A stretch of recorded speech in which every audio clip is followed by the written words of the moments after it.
浮世絵あいうえおチャンネルにようこそ。今日はひらがなのあいうえおを書く練習をしよう。まずはここからスタート。1、2、3。はね、払い、止めに注意して書いてみよう。止め、止め、払い、雨のあ。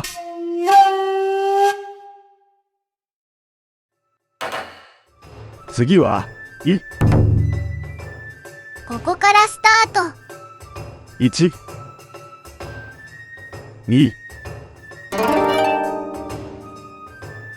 はね、払い、止めに注意して書いてみよう。はね、止め、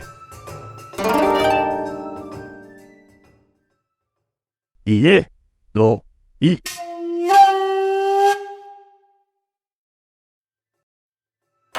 次はここからスタート。1、2、はね、払い、止めに注意して書いてみよう。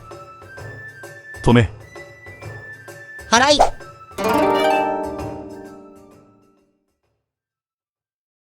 馬のう。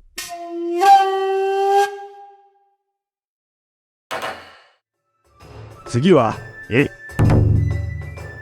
ここからスタート。1、2、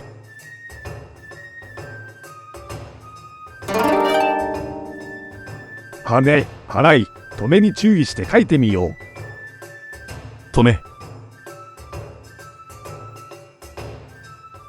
止め、枝のえ。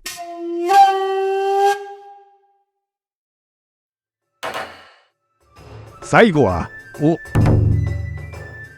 こからスタート。1、2、3。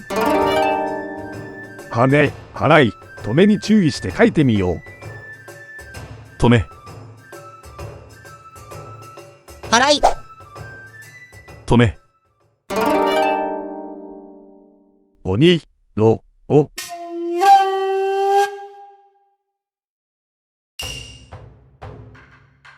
あいうえを書けるようになったかな。次の動画ではかきくけこの練習をしよう。チャンネル登録やいいねボタンよろしくね。お知らせ。浮世絵あいうえおの本を発売中。ひらがな46文字と浮世絵が載っているんだ。本の詳細や購入方法は下の説明欄のリンクを見てね。最後まで見てくれてありがとう。それではまたね。